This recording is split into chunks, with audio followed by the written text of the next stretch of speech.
Humboldt All-Axess, pleasure to be joined by Scott Pesch, cross-country coach for the Lumberjacks. Coach, last time we got together, the team was heading up to Western Oregon for, I believe, a regional preview. Yes. And then, since then, you guys down at San Francisco State last weekend, and then split squad. How are things been going? And then kind of tell me how things are looking forward. Yeah, so this weekend we have Bronco Invite in Santa Clara.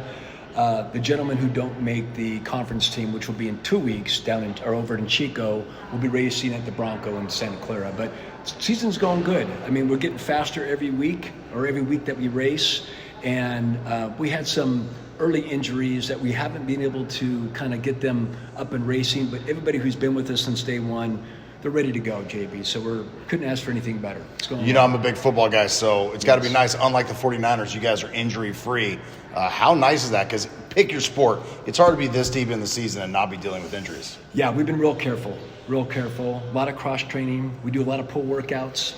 And so just to kind of, at that point in the season when you're having these hard workouts, basically 2 to 3 times a week, we're just going to get them off their feet and have them doing something other than running just to kind of keep the lungs in shape. But it's going well. Women are looking really good. I mean, if you go back to Stu, our race last Friday, Lex Craven, she got second overall. And it's just great post for her because that kind of shows us where she's at in the conference. Mm-hmm. So we had our number 2 and number 3 girl. I should say the 3 girls, 2 of the top 3 girls sat out on Friday. Okay. So we add them back in for conference, and the team's looking really good because we're pretty strong 1 through 10. So it's looking good for the women. Same with the men, pretty good. I know a motto I learned from you: start slow, finish strong. So at this point of the season, how do you make sure that you do peak at the right time and not too early? It's threading that needle, JB. It's a tough one to do, but you have to go to every single athlete and see where they're at. Okay. And so some of them continue to have mileage. They can build into it, keep going. Because sometimes if you take your foot off the pedal a little too soon, you can run flat. Okay. So we're just basically trying to thread that needle and make sure that every athlete is looked at differently and separately so we can peak them at the right time. And tell us about, I mean, at this point, you're not reinventing the wheel. They're buying in or they're not. Obviously, your kids are buying in. So with that said, what are the messages, or just kind of staying on task, or how do you coach this time of the season when, I don't want to call it a lull, but let's be honest, Coach, it doesn't have that excitement as the beginning, Sure. and we're not to the urgency Sure. of the late season. Yeah, you pretty much have to reinvent every week. Okay. So when you come out with the workouts, we always come out Sunday night. We're giving them something relatively new, but almost the same, to kind of keep the things going that we've been doing all season.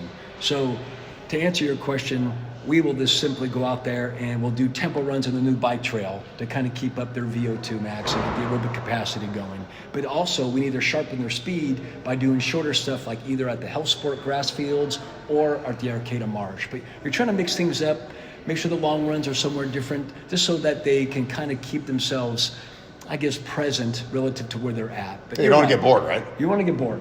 That's right. Especially when you do all that mileage, you got to kind of keep going. Talk about an X's and O's wise. So you're down in Santa Clara for the Bronco Invitational Invite this weekend. How much do you scout the course and how much do you scout the competition?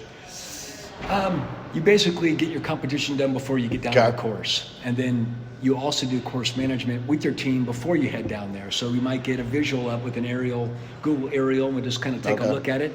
We'll know where the hills are at. We'll know where each mile marker's at. Because the last thing you want to do, JB, is to be lost on the course. Like, hey, I got a 5-mile race. Why am I in San Jose?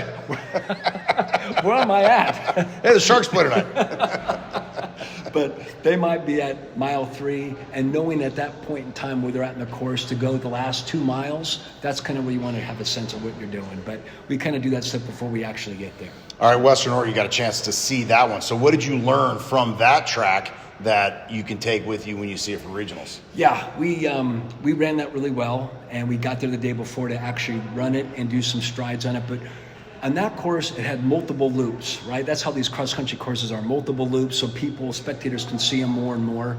But we know exactly where their hills are at, for instance. So when they go back there, our goal at regionals is to PR, get a personal record better than what they did maybe in September, because that's when they're peaking. Right. So that gives us an advantage to all the other schools who didn't get to preview it. So that's kind of what our plan was. All right, by trade, you're a real estate guy, and then, your kids essentially are, out of the house and doing their thing. How much fun has it been for you to be back in around the college kids? And, you guys are traveling, doing this stuff, because I know the real estate world can probably get a little crusty at times and, miss being around your kids. So what's it like to be around 18 to 22-year-olds? Right, got to keep you young a little bit, right? Yeah, it is. There's definitely a lot of energy here. I mean, it's like you cannot help but to be up every time you're going to practice, because those kids are young, they got plenty of energy.